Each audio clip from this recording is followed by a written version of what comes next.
आज हम एक ऐसे ट्रेडिंग कॉन्सेप्ट के बारे में जानने वाले हैं जिसे अगर आप सीख जाते हैं तो आपकी ट्रेडिंग स्टाइल हमेशा हमेशा के लिए बदल जाएगा। टेक्निकल एनालिसिस के जन्मदाता चार्ल्स डॉ ने ईयर 1900 में एक थ्योरी दिया था, डॉ थियरी, जिससे लोग एक्चुअली मार्केट को प्रिडिक्ट कर सकते थे कि आगे क्या होने वाला है। भले ही आज के यूट्यूब ट्रेडिंग चैनल इस बारे में बात ना करती हो, लेकिन आज भी यह स्ट्रेटजी उतनी ही कामयाब है जीतने की 100 साल पहले थी। और यह स्ट्रेटजी इसी थ्योरी से ड्राइव हुआ है, जिसे मल्टी टाइम फ्रेम एनालिसिस कहा जाता है। इस वीडियो में मैं आपको समझाऊंगा कि कैसे आप हायर टाइम फ्रेम से लेकर लोअर टाइम फ्रेम तक चार्ट्स का एनालिसिस कर सकते हैं और अपने ट्रेडिंग डिसीजन को बेहतर बना सकते हैं। तो सबसे पहले समझते हैं कि मल्टी टाइम फ्रेम एनालिसिस होता क्या है। यह एनालिसिस का एक तरीका है जिसमें आप पहले हायर टाइम फ्रेम का एनालिसिस करते हैं और फिर धीरे धीरे लोअर टाइम फ्रेम तक आते हैं। इस प्रोसेस में आपको 3 महत्वपूर्ण टाइम फ्रेम की जरूरत होती है। पहला time frame direction time frame होता है, जिसका उपयोग आप मार्केट की दिशा को समझने के लिए करते हैं। यानी आप देखते हैं कि प्राइस ऊपर जा रहा है, नीचे जा रहा है या साइडवेज मूव कर रहा है, जिससे आपको ओवरऑल ट्रेंड का आइडिया मिलता है। दूसरा time frame behaviour time frame होता है, जो प्राइस के बिहेवियर के बारे में डिटेल में बताता है। यानी प्राइस का मोमेंटम कैसा है, मार्केट स्ट्रक्चर ब्रेक हो रहा है या नहीं, वीक रिजेक्शंस या डोजी कैंडलस्टिक्स दिख रहे हैं या नहीं, और मार्केट रिट्रेस कर रहा है या नहीं। तीसरा और आखिरी time frame entry time frame होता है, जिसमें आप एक्चुअल ट्रेड एंटर करते हैं। अगर प्राइस डाउन ट्रेंड में है तो आप सेल के लिए देखेंगे, और अगर अपर ट्रेंड में है तो आप बाय करने के लिए देखेंगे। ये बहुत सिंपल है। ये जो टाइम फ्रेम्स आप इस्तेमाल करेंगे वो आपके ट्रेडिंग स्टाइल पर निर्भर करते हैं। मान लीजिए मैं इंट्राडे और स्विंग ट्रेडिंग का मिक्स उपयोग करता हूं, तो मैं 4 घंटे का टाइम फ्रेम डायरेक्शन के लिए, 1 घंटे का टाइम फ्रेम बिहेवियर के लिए और 15 मिनट का टाइम फ्रेम एंट्री के लिए उपयोग करता हूं। लेकिन अगर आप स्काल्पर हैं तो आपके लिए ये टाइम फ्रेम्स अलग होंगे। आप 1 घंटे को डायरेक्शन के लिए, 15 मिनट को बिहेवियर के लिए और 5 मिनट टाइम फ्रेम को एंट्री के लिए इस्तेमाल करेंगे।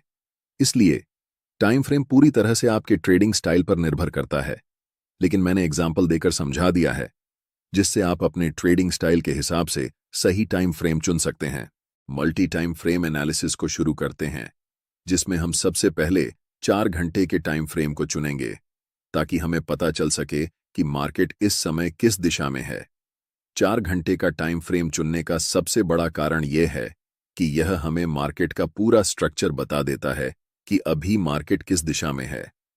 अगर हम 15 मिनट का चार्ट इस्तेमाल करते तो हमें स्पष्ट दिशा का पता नहीं चलता, क्योंकि प्राइस ऊपर नीचे कर रही होती है। इसलिए दिशा को समझने के लिए हमेशा बड़े टाइम फ्रेम पर जाना बेहतर रहता है। आप में से ज्यादातर लोग इस चार्ट को देखकर कंफ्यूज हो सकते हैं कि यहां प्राइस क्या कर रही है और हमें कैसे ट्रेड लेना चाहिए, बाय करना है या सेल करना है, या फिर अभी ट्रेड नहीं करना है।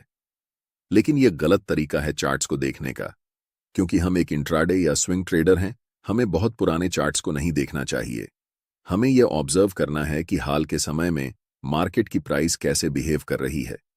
अगर हम ऐसा करने लगें तो हमारे चार्ट्स पर बहुत सारे सपोर्ट और रेजिस्टेंस लाइंस बन जाएंगी, जिससे आपका चार्ट बहुत जटिल हो जाएगा और आप ट्रेडिंग डिसीजन नहीं ले पाएंगे। सोचिए, अगर आपके चार्ट्स पर इतनी सारी लाइंस हों तो आप कैसे समझेंगे कि इस समय प्राइस क्या कर रही है। 4 घंटे के टाइम फ्रेम में हमारा चार्ट बिल्कुल स्ट्रॉन्ग अपर ट्रेंड में दिखाई दे रहा है और इस समय प्राइस कंसोलिडेशन कर रही है। इस कंसोलिडेशन जोन का सबसे पहले हम हाई मार्क करेंगे और फिर कंसोलिडेशन जोन का लो मार्क करेंगे। चार्ट्स पर इन दोनों लाइंस को बनाकर हम वेट करेंगे। सबसे पहले हम मार्केट को डिसाइड करने देंगे कि उसे किस दिशा में जाना है। इस समय मार्केट दोनों तरफ जा सकती है, या तो अपना ट्रेंड कंटिन्यू कर सकती है या फिर यहां से रिवर्स डाउन कर सकती है। अगर मैं इस समय लाइव ट्रेड में होता तो मैं पहले 4 घंटे के टाइम फ्रेम में कैंडलस्टिक को इन दोनों लाइंस के बाहर क्लोज होने का इंतजार करता। तभी हम डिसाइड करते कि हमें बाय करना है या सेल। अगले कुछ कैंडल्स में प्राइस लोअर लो के नीचे कैंडल क्लोज करती है। ऐसे समय में ज्यादातर नए ट्रेडर्स सेल पोजीशन में एंटर करते हैं। मैं चाहता हूं कि आप ध्यान से देखें कि इसके बाद प्राइस क्या करती है। अगले ही कैंडल में एक बड़ी ग्रीन बुलिश कैंडल बनती है।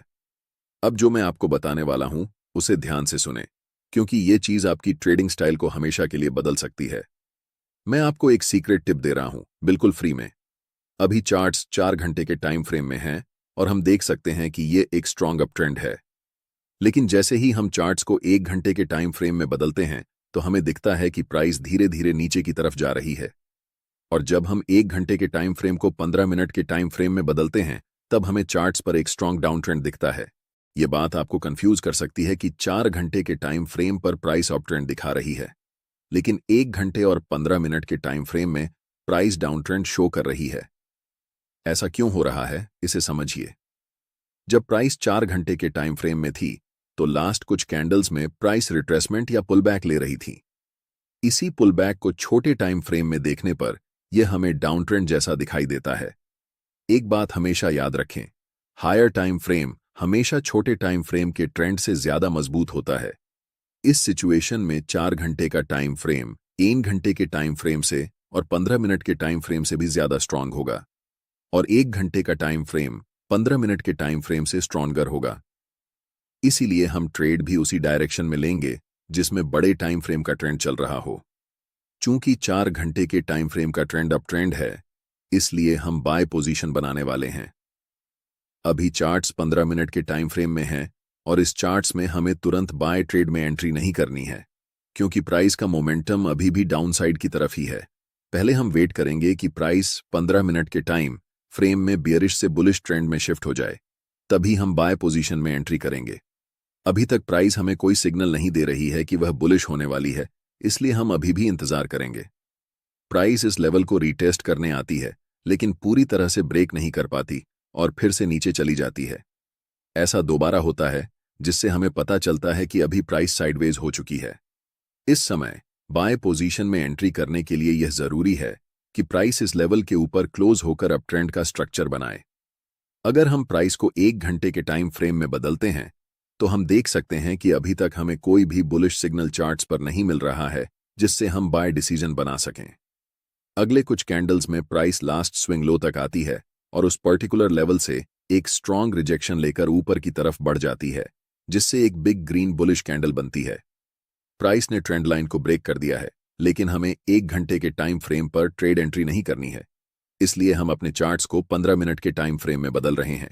अब हम कह सकते हैं कि मोमेंटम डाउन ट्रेंड से अप ट्रेंड में शिफ्ट हो चुका है और इस समय 15 मिनट के टाइम फ्रेम में मोमेंटम अप है, 1 घंटे के टाइम फ्रेम में मोमेंटम अप है और आखिरकार 4 घंटे के टाइम फ्रेम में भी मोमेंटम अप है। जब इन तीनों टाइम फ्रेम में मोमेंटम एक ही दिशा में होता है, तब समझो कि आपका सेटअप बनकर तैयार हो चुका है और यह किसी जादू से कम नहीं है। हमेशा याद रखें, कभी भी जल्दबाजी में ट्रेड नहीं करना चाहिए। हमें तब तक इंतजार करना चाहिए जब तक तीनों टाइम फ्रेम में प्राइस एक ही दिशा में न हो जाए। अब यहां हम बाय पोजीशन में ट्रेड में एंट्री करते हैं, ठीक इस ज्वाइंट ग्रीन कैंडल की क्लोजिंग पर, जिसमें हमारा स्टॉप लॉस ट्रेंड लाइन के थोड़े नीचे होगा। इस ट्रेड में हमारा टारगेट लेवल 4 घंटे के टाइम फ्रेम का स्विंग हाई होने वाला है, क्योंकि प्राइस ने इसी लेवल से डाउन ट्रेंड की ओर शिफ्ट होना शुरू किया था। इसे आप सप्लाई जोन या रेजिस्टेंस एरिया भी कह सकते हैं। अगर आप टारगेट सेट करने में कंफ्यूज हो रहे हैं तो मैं आपको एक टिप देता हूं। ट्रेड में एंट्री करने से पहले आपको चार्ट्स के लेफ्ट साइड पर ध्यान देना चाहिए और देखना चाहिए कि स्विंग कौन कौन से लेवल पर हैं। जैसे कि लास्ट टाइम ये एक स्विंग हाई है और इससे पहले ये एक स्विंग हाई है, तो हम इस समय 2 टारगेट रख सकते हैं। लेकिन क्योंकि बड़े टाइम फ्रेम में ट्रेंड स्ट्रांग है, इसलिए स्विंग हाई को टारगेट रखना ज्यादा सही रहेगा। और देखो, प्राइस बिना समय बर्बाद किए ऊपर चला गया। अब मैं आपको एक और तरीका बताता हूं कि कैसे इस ट्रेड में एंट्री करनी है। एक जरूरी बात, 15 मिनट से 1 घंटे में शिफ्ट करते हैं। अब प्राइस अपने हाई के आसपास है और अगर आप यहां बाय पोजीशन में ट्रेड एंट्री करते हैं तो आपका स्टॉप लॉस काफी नीचे होना पड़ेगा, जिससे आपका रिस्क रिवॉर्ड रेशियो खराब हो जाएगा। इसलिए हमें तुरंत ट्रेड में एंट्री नहीं करनी है, बल्कि प्राइस को पहले रिट्रेस होने देना चाहिए इस लेवल तक। प्राइस रेड कैंडल बनाते हुए नीचे आती है और इस लेवल को टच करती है, लेकिन आप तुरंत यहां पर एंट्री नहीं ले सकते।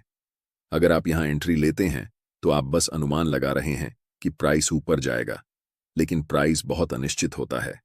चाहे कितना भी महत्वपूर्ण लेवल क्यों ना हो, वह कभी भी ब्रेक हो सकता है या फिर उस लेवल को रिस्पेक्ट नहीं कर सकता है। इसलिए हम इंतजार करते हैं कि मार्केट पहले कंफर्म हो जाए कि वह किस दिशा में जाने वाली है, उसके बाद ही हम ट्रेड में एंट्री करेंगे। आप अगर अपनी इच्छा के अनुसार ट्रेड करेंगे तो यह एक खतरनाक तरीका हो सकता है।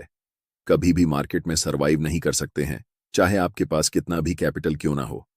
अधिकतम एक सप्ताह लगेगा और आपका कैपिटल डूब जाएगा। इसलिए हमेशा कंफर्मेशन का वेट करना चाहिए। अब प्राइस को 15 मिनट के टाइम फ्रेम पर शिफ्ट करते हैं। अगर आप देख रहे हैं कि प्राइस अभी भी डाउन ट्रेंड में है, तो हमें कुछ नहीं करना चाहिए। जब तक हमें इस लेवल के ऊपर एक स्ट्रॉन्ग ग्रीन कैंडल के साथ प्राइस क्लोज नहीं कर जाती, तब तक इंतजार करना जरूरी है। एक बार फिर प्राइस प्रीवियस स्विंग लो को ब्रेक करती है और अगले कुछ कैंडल में एक स्ट्रॉन्ग ग्रीन कैंडल बनाते हुए ऊपर की तरफ जाती है और इस लेवल के ऊपर स्ट्रांगली क्लोज हो जाती है।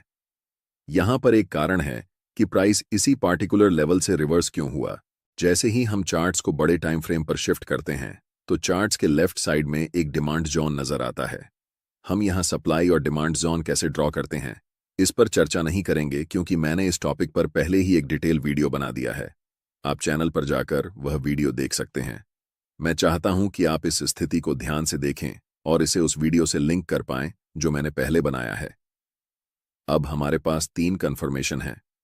फर्स्ट, 15 मिनट के टाइम फ्रेम में ट्रेंड अप है। सेकंड, 1 घंटे के टाइम फ्रेम में ट्रेंड अप है। और थर्ड, 4 घंटे के टाइम फ्रेम में भी प्राइस अप है। हम जानते हैं कि यह सेटअप हमारे लिए एक जादू की तरह काम करता है। इस कैंडल की क्लोजिंग पर हम बाय ट्रेड में एंट्री करेंगे, जिसमें हमारा स्टॉप लॉस कैंडल के लो के पास होगा और take profit next swing high पर होगा। अगर हम बड़े टाइम फ्रेम पर देखें तो ये हमारा 1 के लेवल है जहां तक प्राइस जा सकती है। आप देख सकते हैं कि प्राइस वैसा ही करता है, धीरे धीरे मार्केट स्ट्रक्चर बनाते हुए ऊपर की तरफ उस लेवल को टच करती है जिससे हमारा टारगेट हिट हो जाता है और हम प्रॉफिट बुक कर लेते हैं।